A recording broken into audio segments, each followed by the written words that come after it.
Assalamualaikum warahmatullahi wabarakatuh. Bismillahirrahmanirrahim. Alhamdulillahi rabbil alamin. Wassalatu wassalamu ala asyrafil anbiya'i wal mursalin Nabina Muhammadin wa ala alihi wa sahbihi ajma'in. Allahumma alimna ma yanfa'una wa anfa'na bima 'allamtana. Allahumma faqqihna fid din wa 'allimna at-ta'wil wa zidna 'ilman ya rabbal alamin. Rabbi shrah li sadri wa yassir li amri wahlul 'uqdatam min lisani yafqahu qawli. Subhanaka la ilma lana illa ma 'allamtana innaka antal alimul hakim wa la hawla wa la quwwata illa billah. Alhamdulillah, syukur kita pada Allah SWT dengan limpah rahmatnya. Malam ni kita sambung lagi kuliah kita surah Saba, ayat yang ke-10 muka surat 429. A'udzu billahi minasy syaithanir rajim. Wa laqad atayna Dawuda minna fadla ya jibalu awwibi ma'ahu wat-tayra wa alanna lahul hadid an i'mal sabighatin wa qaddir fis sard wa'malu salihan inni bima ta'maluna basir.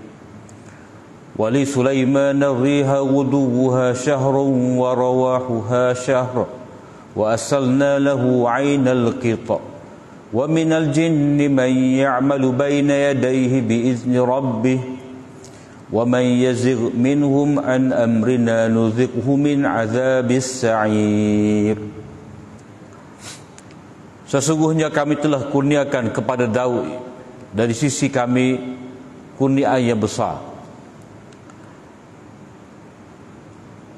Setelah Allah SWT menyebut kepada kita pengingkaran orang kafir yang engkar ni, dia telah tolak kedatangan kiamat, dan mereka itu berbeza sama sekali dengan orang-orang yang beriman, yang mana orang-orang yang beriman itu bila mana mereka mendengar khabar akhirat yang tersebut dalam wahyu yang disampaikan oleh Nabi SAW, maka mereka beriman. Lalu mereka mendapat jalan petunjuk. Akan tetapi orang yang engkar ini, mereka cuba mempersendakan apa yang diceritakan oleh Nabi bahawa kiamat itu berlaku, dan mereka cuba untuk menghalau orang lain daripada percaya kepada apa yang diceritakan oleh Nabi. Ini adalah sikap orang kafir yang engkar, dan Allah SWT memberi ancaman kepada mereka bahawa dengan kudrat dan iradat dia boleh hukum mereka itu dengan segera. Iaitu Allah SWT menguasai langit dan bumi, dia boleh menggugurkan ke atas bumi itu sekeping demi sekeping langit jatuh ke bumi. Jadi itu ancaman yang Allah SWT berikan kepada golongan yang engkar akhirat, yang mana mereka itu berusaha untuk menghalau lain daripada mendengar wahyu yang dibacakan oleh Nabi. Jadi Allah SWT beritahu kepada kita dalam ayat yang ke-9 baru ni, kudrat Allah SWT dan juga iradat Allah Ta'ala itu benar-benar menjadi tanda kepada hamba yang mahu bertaubat, hamba yang mahu kembali kepada Allah Ta'ala. Maknanya bagi mereka itu sudah cukup untuk membuatkan mereka patuh kepada Allah Ta'ala, kembali kepada Allah SWT.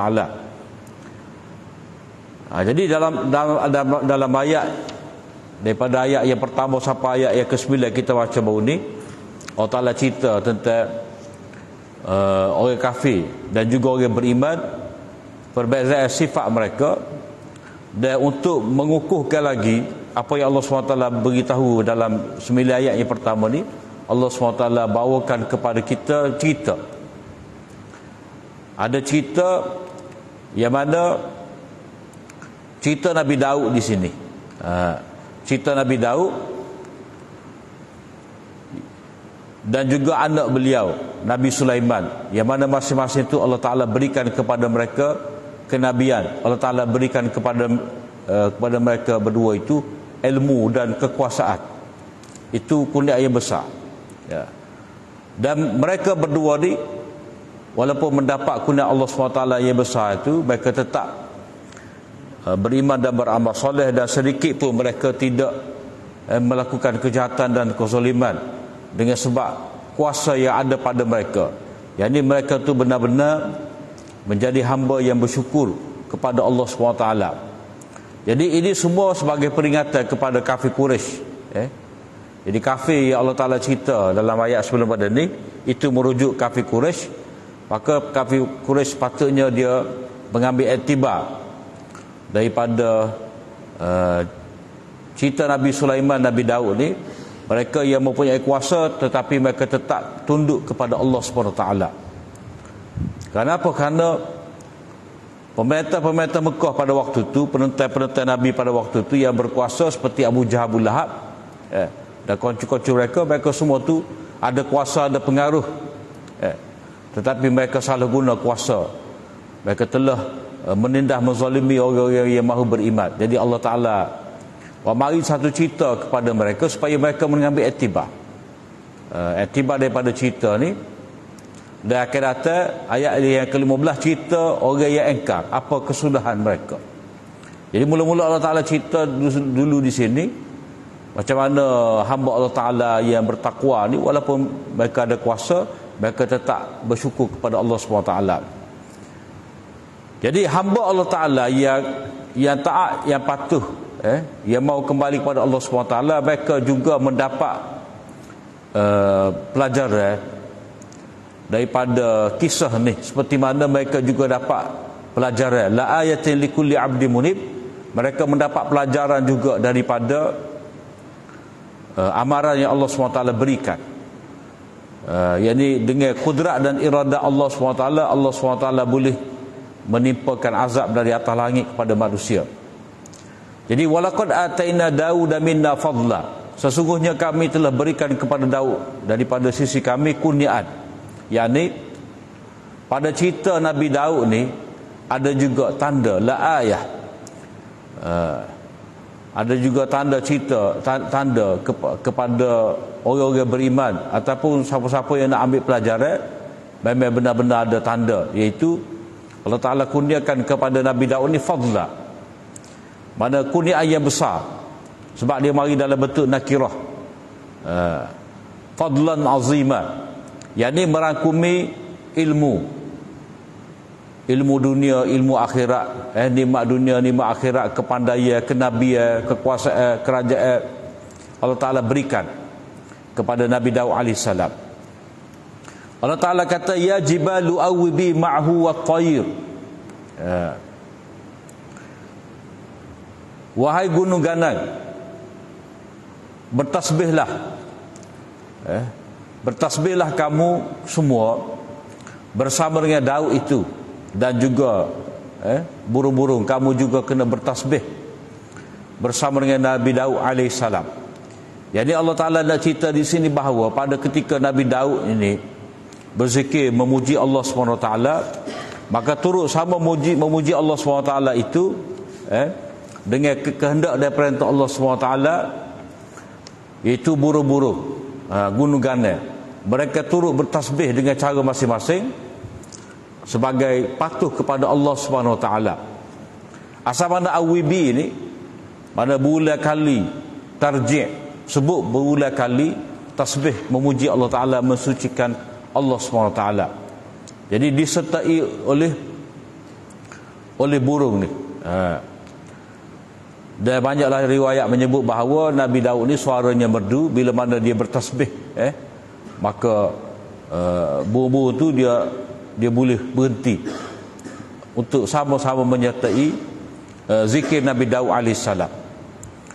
Wa alanna lahul hadid, dan kami telah jadikan untuk Nabi Daud ni besi tu lembut. Kami telah lembutkan untuk Nabi Daud ni besi. Jadi besi yang keras, besi yang menjadi senjata dalam peperangan, itu bila berada di tangan Nabi Daud, maka Nabi Daud dapat melembutkan. Ada juga ulama menafsirkan bahawa maksudnya di sini Allah Ta'ala memberikan ilmu kepada Nabi Daud tu sehingga dia dapat menggunakan besi itu dengan cara yang terbaik, cara yang halus, cara yang lembut. Itu macam mana Allah Ta'ala berikan kepandaian untuk Nabi Daud ni sehingga dia dapat meleburkan, mudah kepadanya itu untuk meleburkan besi, dan dia dapat bentuk benda-benda lain daripada besi dengan begitu halus, dengan begitu seni.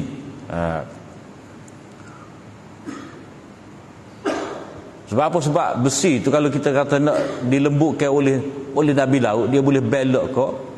Tu tak nampak dia punya apa guna. Faedah daripada besi itu dia dapat dengan maksimum bila mana besi itu dia dapat bentuk daripada besi itu pelbagai-bagai bentuk. Dia dapat tempar kok, dia dapat ukir, dia dapat buat daripada besi itu dengan pelbagai bentuk pula. Jadi tidak dapat tidak besi itu terlebih dahulu dileburkan, dibakar. Jadi lepas dia bakar tu, besi itu jadi lembut, maka bolehlah nak ketuk, jadi lembing kau, jadi anak panah kau. Dan Nabi Daud ni Allah SWT berikan kepadanya itu kuasa untuk dia menggunakan besi. Sebab asal Nabi Daud ni dia adalah seorang pemuda zaman Talut tu. Zaman Talut pergi perang melawan Jalut. Nabi Daud pada ketika itu orang muda, telah dilantik sebagai panglima, dan dia pergi perang sehinggalah mendapat kemenangan, dan akhirnya orang pilih dia pula menjadi pemimpin, jadi raja. Jadi dia sebagai tentera, dan dalam masa yang sama baginda adalah seorang yang kuat beribadat kepada Allah SWT. Jadi di sini Allah Ta'ala isyarat kepada kita bahawa bertasbihlah kamu wahai bukit bersama dengan Nabi Daud. Itu menggambarkan Nabi Daud ni ahli ibadat. Ahli ibadat, dan dalam masa yang sama dia orang yang ada pertukangan. Mana dia kerja lah. Dia ibadat dan orang buat kerja. Sebab itulah dalam hadis Nabi SAW puji Nabi Daud ni, dia makan asin titik peluh dia. Dia buat kerja, bukan kata duduk saja dah, nanti awak mari hadiah, nanti awak mari sesuatu, tidak. Dia sendiri kerja, dia mengambil upah pertukangan besi ni. Dan dalam hadis juga ada menyebut bahawa Nabi Daud ni ahli ibadat, dan dia puasa seli-seli dah. Dia bangun semaya tahajud ni, dia tidur separuh malam, kemudian dia bangun tu pada 4/5 akhir malam. 4/5 akhir malam, 1/6 terakhir itu dia tidur. Itu ibadat Nabi Daud AS. Mana malam itu kalau kita bagi kepada 6 bahagian dah, Nabi Daud guna 2/3 daripada malam dia tu, itu pada bahagian 4 dan kelima, yang 4 yang kelima daripada 6 bahagian. Pada bahagian 4, bahagian kelima daripada malam tu dia tahajud. Pada 4/6, 5/6 malam tu dia tahajud. Pada bahagian yang ke-6 tu ataupun 1/6 terakhir dia tidur. Dan satu lagi sifat dia, walaupun dia banyak berpuasa, dia tidak lari daripada medan peperangan. Mana dia tetap gagah, tubuh dia tidak lemah dengan sebab dia berpuasa. Jadi Nabi Daud ni dia ada kedua-dua je. Hebat dalam ibadat, hebat dalam perang, hebat dalam bekerja. Jadi Allah Ta'ala lembutkan besi tu untuk dia, mana dia mempunyai pertukangan yang bijak, yang teliti dalam pertukangan besi ni. Anikmal sabirat, hendaklah kamu membuat baju besi yang labuh. Sabirat tu asal maknanya yang menutupi bahagian yang perlu tutup. Sabir ni kalau bahasa moden agak perisai lah.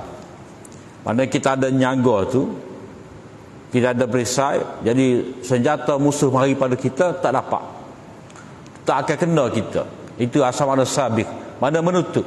Kalau orang tu pakai baju sabih tu, mana tutup molek. Kalau perempuan tu dia pakai daripada atas sampai bawah, tutup molek. Labuh tu sabih. Buatlah baju besi yang sabih, labuh. Dalam hadis isbaghul wudu, meratakan wudu. Maknanya kita disuruh supaya basuh anggota kita ni dengan rata. Mana air itu terkena seluruh bahagian yang wajib, terkena ketika berwudu. Itu perkataan sabir. Jadi buatlah baju besi yang dapat menutupi ataupun yang labuh. Wa qaddir fi sard, dan buatlah ukurlah anyamannya. Ukurlah dia punya tenunan dia tu ataupun pembuatan dia tu, hendaklah kamu ukur boleh sesuai dengan tubuh tentera. Maknanya kalau orang pakai baju besi ni muat molek, selesa. Maknanya kalau dia nak akak pedai boleh, nak kewa gini, nak geliat ke apa, tak ada masalah. Jadi sebelum daripada Nabi Daud ni bukan tak ada baju besi, ada. Tapi baju besi ia suka pergerakan, dia mari dalam bentuk skeping-skeping. Dalam bahasa tu dia sebut mitraqah. Mitraqah ni kepingnya besi, baju besi tu hok macam diketuk. Jadi skeping-skeping. Jadi baju besi kalau kata skeping-skeping, maknanya bahagian boleh pakai, bahagian dada. Bahagian dada. Lepas tu pakai topi besi. Jadi hok bahagian ni payah tu dia macam tentera dalam cerita putih lah, baju besi lagu mana. Kerah-kerah. Daripada lengan pergelangan tangan sampai ke siku ni skeping. Daripada atas ni skeping. Jadi payah nak berak. Jalan tu payah gerak. Jadi Allah SWT mengajarkan kepada Nabi Daud macam mana dibuat baju besi tu macam baju. Macam baju. Maknanya Allah Ta'ala beri ilham kepada Nabi Daud ni, baju besi dia tu dalam bentuk mata rantai. Maknanya sebutir-sebutir tu. Maknanya dia boleh cantum. Kepingin besi yang kecil tu kita kata besar kacing baju. Dah. Besar kacing baju tu atau besar sikit, dia dapat cantum. Dapat cantum tu, itulah jadi macam baju tu. Jadi bila lagu tu nak bergerak boleh. Dia jadi macam baju. Sebab Nabi Daud berjaya mencantumkan butir-butir besi tadi dalam keadaan orang pakai tu boleh gerak. Itu maksud Allah Ta'ala berikan kepada Nabi Daud kemahiran untuk buat baju besi. Ya selesa wa qaddir fi sad, dan buatlah ukuran dia. Mana pakai tu munasabah sesuai dengan permintaan orang nak beli tu. Orang memerlukan, orang ambil upahnya dia tu dapat pakai dengan selesa, boleh gerak. Jadi jalan dapat berlari dengan selesa. Bagi yang memakai dapat pakai dengan selesa, tak panas, tak rasa ketat. Dan bagi untuk mempertahankan diri daripada senjata musuh, dia dapat. Jadi musuh tu tak dapat tinggal. Tak dapat tinggal kerana kemah dia punya ukuran dia tu, dia punya pembuatan dia. Wa'malu salihah, dan berbuat solehlah. Itu arahan Allah SWT kepada Nabi Daud AS. Kerana apa? Inni bima ta'maluna basir. Jadi Allah Ta'ala nak supaya Nabi Daud ni dia ada itqan dia bagi. Ubudiyah itqan. Inilah kalau dasar MBI ni, membangun bersama Islam ni, dah dia ambil sini lah. Ubudiyah, mas'uliyah, itqan, hak huraya apa dah, membangun bersama Islam tu, itu orang yang nak untuk tercapai dasar membangun bersama Islam ni, dia kena ada ubudiyah, perhambaan diri kepada Allah SWT. Di sini digambarkan Nabi Daud tu dia bertasbih memuji Allah SWT. Dia buat kerja, dia ada tugas dia ada tanggungjawab dia. Lepas tu dia buat tu dengan sempurna. Wa qaddir fis sard.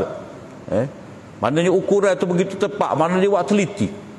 Tidak kata kalau kita baiki jalan lepas pada kita korek tu pakai tambung kita tinggal tu duduk. Tu tak ada itqan, tak ada mas'uliyah. Macam orang kita ni gali parit, nak bubuh pahit ke, nak bubuh gapo-gapo dah. Bila kambuh tu dia tak jadi macam semula. Dia jadi berubah ataupun terlebih. Tu tanda tak ada mas'uliyah, tak ada itqan. Jadi dia kena ada tu. Dia kena ada kerja kita tu. Kalau kita baiki gapo kok biar molek. Seperti macam tak ada pernah digali. Dah lepas tu gali ni gali pula. Lepas bawa atas baru nya gali pula. Lepas tu tapu kedua tu tak adil lah. Jadi tu panggil tak ada mas'uliyah dan tidak ada itqan. Hak dasar sebenarnya dia kena ada ubudiyah. Kita hamba Allah SWT kena bertakwa pada Allah Ta'ala, ibadat malam. Dan juga bila buat kerja ni dengan ada tanggungjawab dan itqan. Itqan tu diambil daripada waqaddir fis sad. Mana tentukanlah, ukurkanlah ukuran baju tadi sesuai. Sesuai tu dari segi dapat melindungi diri daripada musuh dan dapat menjadikan kita pakai ni selesa, boleh bergerak. Sebab kalau kata baju besi tu tebal tak boleh gerak, tapi dia utama dari segi musuh tak dapat tikar, tapi kita tak boleh nak jerah. Kalau tak ada baju besi memang bahayalah. Jadi buat baju besi tu dengan teliti. Dia panggil konsep itqan. Wa'malu salihah, buatlah amal soleh. Pagi dan petang, siang dan malam. Ini yang dipanggil sebagai ubudiyah. Kenapa? Inni bima ta'maluna basir. Kerana aku dengan apa yang kamu buat tu maha memerhati. Dia panggil prinsip mas'uliyah. Kita rasa bertanggungjawab kerana Allah Ta'ala lihat kita. Dia akan dakwa kita di akhirat. Dia akan tanya satu persatu kualiti kita buat tu. Itu cerita pertama. Cerita orang yang bersyukur kepada Allah SWT dengan sebab ada ilmu dan kuasa pada diri dia. Kemudian wali Sulaiman riha wuduha syahrun wa rawahuha syahr. Dan kami telah berikan kurniaan untuk Sulaiman itu. Dan kami telah berikan untuk Sulaiman itu yang ini kami tundukkan. Kami telah tundukkan untuk Sulaiman itu angin, yang mana pergerakan angin ni pada waktu pagi tu boleh pergerakan angin pada waktu pagi itu sama dengan perjalanan sebulan. Begitu juga angin itu ditundukkan untuk Nabi Sulaiman, yang mana perjalanan dia pada waktu petang jarak dia tu sama seperti sebulan. Mana kelajuan tu, kelajuan. Macam kita kata dah, kita kalau naik bah pergi Kuala Lumpur 8 jam dah. Kalau kita naik kapal terbang 45 minit. Jadi itu Allah SWT berikan kepada Nabi Sulaiman itu dapat menguasai angin, sehingga jarak perjalanan itu jadi dekat, masa tu pendek. Kenapa? Kerana angin yang membawa Nabi Sulaiman itu ke satu tempat dengan pantas. Jadi dikatakan bahawa Nabi Sulaiman ni dia boleh bergerak lah. Kerajaan dia tu di Palestin, dia boleh bergerak ke Sabak tu, ke Yaman tu dalam tempoh yang sekejap saja. Wa asalna lahu ainal qitr, dan kami telah alirkan cairan tembaga. Maknanya diberi pula kepada Nabi Sulaiman alaihissalam ni kemampuan untuk dia menguasai tembaga. Maknanya tembaga tu dapat dicairkan lalu dibentuk macam-macam benda. Jadi hak Nabi Daud ni besi, untuk Nabi Sulaiman ni pula tembaga. Jadi kalau kata besi ni dia kira dari segi buatan dia tu dia lebih lasak. Tembaga ni dia lebih bersifat kepada perhiasan. Jadi orang beriman nak buat perhiasan daripada emas tak boleh. Nak pakar, nak jadikan sudu, gerpu, pinggan, cawan daripada emas perak tak boleh. Allah Ta'ala haramkan. Tapi kalau nak buat daripada tembaga boleh, tak apa. Sebab apa? Sebab tembaga ni dia fungsi dia lain. Dia macam emas perak. Emas perak ni daripada dulu lagi digunakan sebagai alat untuk mengikat nilai. Mana dijadikan dirham. Dirham duit perak, dinar duit emas. Jadi dua-dua alat ni Allah Ta'ala beri keistimewaan kedua-dua logam ni, emas dan perak untuk perhiasan bagi wanita. Lelaki tak boleh. Dan dibenarkan juga untuk digunakan untuk alat mengikat harga. Maknanya nak jual beli. Maknanya nilai satu ekor kambing tu berapa dirham? 10 dirham ke? Dapat ditentukan oleh dirham. Jadi digunakan alat sebagai alat untuk mata wang. Jadi kami alirkan untuk dia tu ainal qitr, mata air tembaga. Jadi kalau tengok terjemah secara zahir ni, tembaga tu menjadi cair untuk dia dan dia temui lombong dia.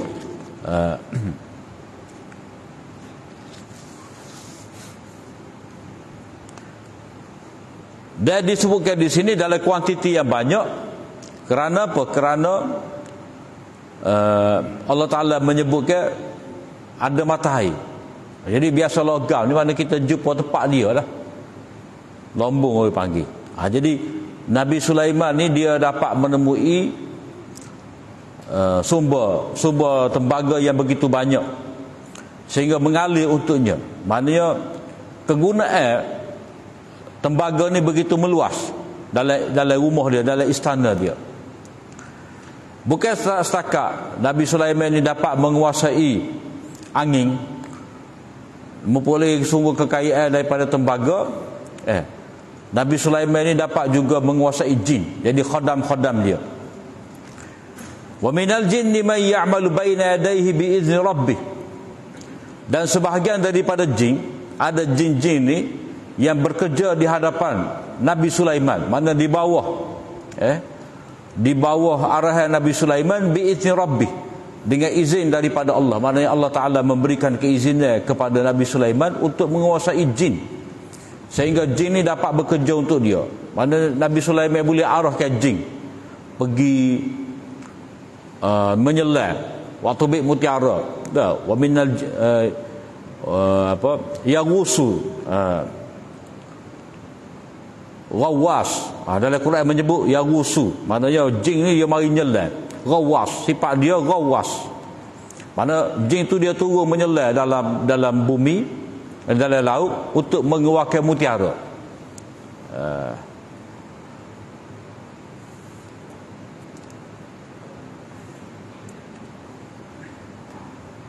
Maknanya bekerja tu di bawah pengawasan ataupun pantauan lah.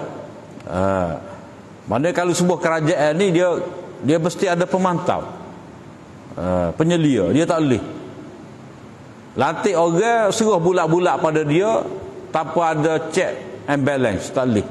Maknanya dia pemerintah tertinggi ni, biar dia suruh tanggungjawab pada seseorang, maka dia kena pantau. Jadi di sini Nabi Sulaiman ni dia memantau kerja-kerja jin di hadapan dia. Sebab Allah Ta'ala kata baina yadaihi, di hadapan dia. Mana jin tu kerja depan dia.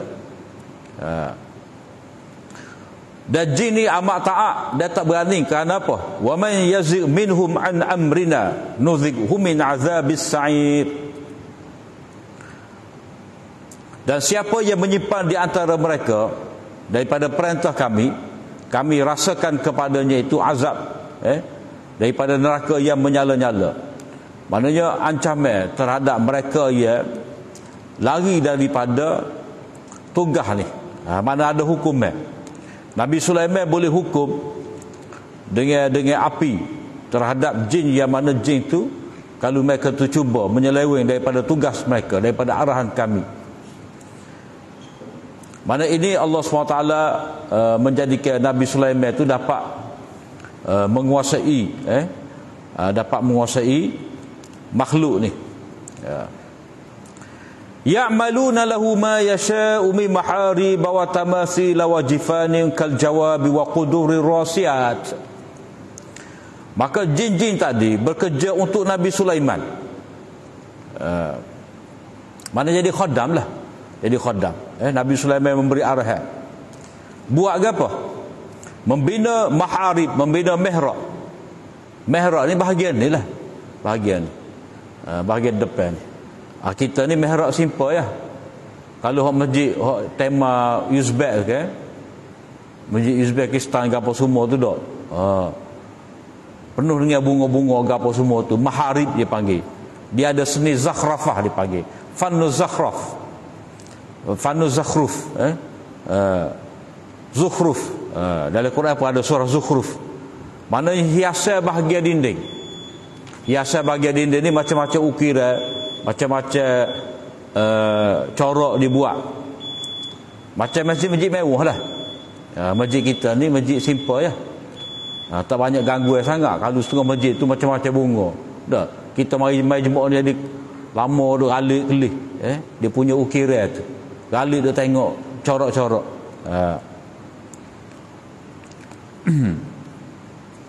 Jadi ada mihrab. Mihrab ni maknanya kita ni lah bahagian depan. Mihrab, bahagian imam. Jadi comel situ dibuat. Watamasi dan juga ada patung-patung. Dalam syariat Nabi Sulaiman ni patung ni tak apa. Tak patung-patung. Cuma patung-patung ni tidaklah dibuat sebagai alat pujaan. Mana sekadar perhiasan. Jadi patung pada zaman itu tu mana patung tidaklah patung yang membawa pada pemujaan. Macam kita kata nak suruh ada keberanian ke gapo ke, dia buat patung singa. Contoh. Dah. Jadi kita tengok singa tu rasa biasalah singa. Kita rajin kelih hari-hari. Mana binatang tu dibuat, patung tu dibuat tu dalam keadaan biasalah. Dia tidak ada mari rasa kebesaran. Sekadar ada patung, sekadar menunjukkan kepada binatang-binatang tertentu. Supaya kita kata tempat kita lah. Buat pengenalan kepada kawasan-kawasan tertentu ni macam bahagian tupak. Dia buat patung udang. Patung udang, patung apa ni? Ikan-ikan apa semua ni dah. Sekadar gitu sebab benda tu tidak akan dipuja. Sebab tak ada gapo, tengok udang dah. Tengok ketai, tengok sutung. Jadi patung tu sekadar gitu. Macam tergantung kalau dia ada buat patung apa penyu. Tak ada masalah, tak ada gapo sebab dia tidak pernah jadi benda yang dipuja. Jadi orang tengok tahu gapo tu patung sekadar sekadar jenis binatang. Yang mana tak timbul rasa pemujaan, rasa takjub, ta'zim, membesarkan dia tak ada. Kalau lagu tu tak apa. Untuk mengenali sebuah negeri macam Langkawi. Dia buat patung bulan. Tak ada gapo, tak ada orang mari letak colok. Mari duduk menggu situ pagi-pagi doa gapo tak ada. Sebab patung tu tidak pernah dikenali sebagai alat pujaan. Tak apa. Tapi kalau patung tu patung orang-orang tertentu, dah yang dipuja, yang diseru, tak boleh. Dia tidak semestinya patung dalam bentuk binatang, orang ke apa kok. Kalau ada dipanggil benda tu benda yang suci, pokok pun tak boleh. Pokok-pokok tertentu. Bagi orang Kristian dia ada pokok suci dia, orang Hindu ada pokok suci dia. Jadi pokok ni kita tak boleh nak tanam, tak boleh nak letak. Sebab itu simbol pada agama dia, pemujaan dia. Jadi ia dipuja oleh manusia ni sama ada dalam bentuk haiwan, lalu dia buat patung ataupun pokok tu sendiri, walaupun tidak dibuat patung tapi pokok pujaan tak boleh juga. Sama hendaknya apa yang menjadi haram kepada orang Islam buat patung-patung ni makna apa yang membawa pada pemujaan. Kalau tak ada rasa kebesaran pada benda tu, tak ada rasa suci ke apa ke, tak boleh. Dia kita kena memperhalusi. Kadang-kadang gambar ni macam gambar. Gambar pasport ke, gambar bini kita, gambar keluarga, gambar konvo ke, tak ada apa. Sebab gambar tu maklum pada kita sekadar gambar. Tapi kalau gambar tu sudah diletak di kubur, tak. Jadi cerita lain dah. Kalau gambar tu kita letak dalam album, kita tapek dinding, kita sekadar tapek di dinding, dah. Sekadar tu je. Itu tak ada gapo. Sekadar pengenalan, kita kata kita pergi masuk pejabat, ada gambar Perdana Menteri, ada gambar Presiden, Menteri Besar, ada gambar itu gambar ni, sekadar tu tak ada gapo pengenalan. Tapi kalau gambar tadi telah diletak di tempat-tempat tertentu, letak di kubur, tu tak boleh lah. Dia akan bawa pada puja. Orang kenal ni bawa kubur ni orang-orang soleh, jadi kata boleh tawassul, boleh tupai orang soleh ni. Ataupun ambil lah gambar, contoh gambar banyak lah ni, gambar ulama. Gambar ulama. Gambar ulama ni daripada kita rasa dia orang yang mulia, dia akan mari rasa kita ni ta'zim dia. Maka adalah pahaman-pahaman tertentu yang kata kita boleh manfaat daripada gambar ulama. Macam letak gambar tu kenali di kedai kita laris, kedai kita laku. Tu ada kedai kepercayaan. Tanyalah orang-orang. Kalau kita masuk kedai dia ada gambar tu kenali, tanya buat apa? Dia akan jawablah tu. Ada gambar tu guru ni, soalan ni. Niaga kita berkat kata dia. Itu permulaan syirik. Syirik dah lagu tu. Sebab kita menganggap letak nama, letak gambar orang-orang soleh, orang-orang yang boleh diagungkan tadi, itu sebab kepada pemujaan. Sebab itulah tak boleh. Jadi dia kena panggil tahqiqul manab. Tepat hak tak boleh tu lagu mana. Kena pastikan. Kalau sekadar patung, tak ada gapo. Patung ni macam-macam, kita buat biskut ikan, biskut beruang, kita makan, tak ada gapo. Tapi kalau benda tu kita muliakan, letak di tempat yang tidak sepatutnya, kita letak gambar orang, kita letak gambar ayah kita dalam rumah kita, lepas tu letak bunga pula tepi tu, cerita lain dah tu. Pagi-pagi tak ada cokor depan tu, tu rosak dah tu, permulaan kepada syirik. Jadi kalau ada unsur pemujaan dan membawa pada pemujaan, itu tidak dibenarkan sama sekali. Jadi patung yang dibuat ataupun lukisan yang dibuat oleh jin untuk Nabi Sulaiman ni adalah sekadar perhiasan. Wajifanin kal jawab, dan juga bekas-bekas makanan yang besar, macam kolam ni, mana dibuat talam-talam, dibuat pinggan yang begitu besar. Maknanya keperluan apa? Sebab Nabi Sulaiman ni bila dia raja, dia kaya, dia nak jamu orang lah, hidangan. Kalau macam kita tengok orang Arab lah, dia punya talam dia tu bukan seekor ayam, seekor unta. Dia punya talam dia tu, anak unta tu muak, so talam dia. Tu ada lah ni. Maknanya lagu tu lah. Wa qudurir rasiyat, dan juga periuk-periuk yang besar yang berada tetap di atas tungku dia. Mana ready tu, periuk besar. Mana periuk boleh muat seekor unta tadi lah. Itu maknanya bekerja, bekerja jin-jin ni untuk Nabi Sulaiman. I'malu ala Daud syukra. Maka wahai keluarga Nabi Daud, bersyukurlah, bekerja dan bersyukurlah. Mana bekerjalah untuk usaha atas asbab-asbab duniawi, dan beribadatlah untuk syukur kepada Allah. Mana bekerja untuk keperluan duniawi kamu, dan bila kamu dapat keperluan duniawi kamu tadi, maka kamulah beribadat pada Allah SWT sebagai tanda bersyukur. Wa qalilun min ibadiyas syakur, sedikit saja daripada hamba-hambaku ni yang bersyukur. Maknanya sedikit saja daripada hamba-hamba aku ni ya benar-benar menjadi hamba yang taat dan hamba yang patuh. Maknanya kamu dalam keadaan diberikan nikmat, diberikan kekuasaan, maka adalah kamu bersyukur pada Allah SWT, jangan sesekali kufur. Jadi cerita ni mari diceritakan oleh Allah SWT kepada orang-orang Mekah bahawa Bila orang Mekah timur Islam, segala kekayaan ke, segala kekuasaan yang ada pada mereka, Nabi tidak akan usik. Hak penting sekali mereka bersyukur kepada Allah Ta'ala. Patut sebenarnya. Tetapi mereka tu tetap berlaku zalim, melakukan kerosakan, kufur dan syirik. Jadi Nabi SAW ni dia mari bukan nak menyekat kekayaan, bukan nak menyekat kuasa. Macam Nabi Musa lah. Nabi Musa mari jumpa Fir'aun tu, tawaran Nabi Musa supaya Fir'aun ni bertaubat, membersihkan diri dia. Nabi Musa, wa ahdiyaka ila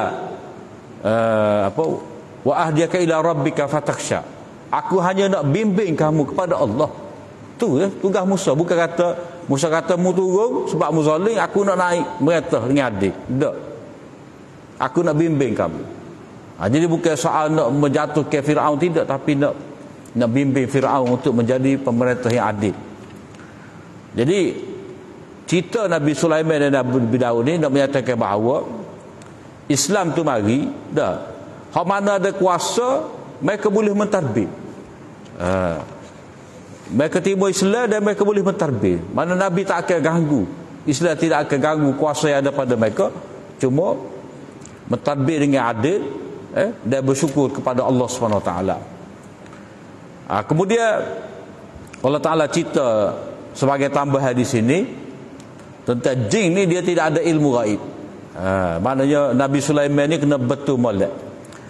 Jin-jin yang ada dengan Nabi Sulaiman ni adalah jin yang menjadi khodam. Bukan seperti orang kita. Orang kita ni jadi khodam kepada jin. Dia rasa dia dapat menundukkan jin, sebenarnya jin tu telah menundukkan dia. Jadi bila-bila tu Allah Ta'ala nak betul, Allah Ta'ala nak lengkapkan cerita Nabi Sulaiman ni dengan menyatakan bahawa jin tu dia tidak tahu ilmu ghaib, kerana ilmu ghaib tu di sisi Allah Ta'ala sahaja. Jadi ayat 14 ni kita sambung pada minggu akan datang. Setakat itu saja apa yang baik dari Allah SWT. Salam dan silap tu daripada kelemahan hamba. Aku liqauli hadza wa astaghfirullah li wa lakum. Assalamualaikum warahmatullahi wabarakatuh.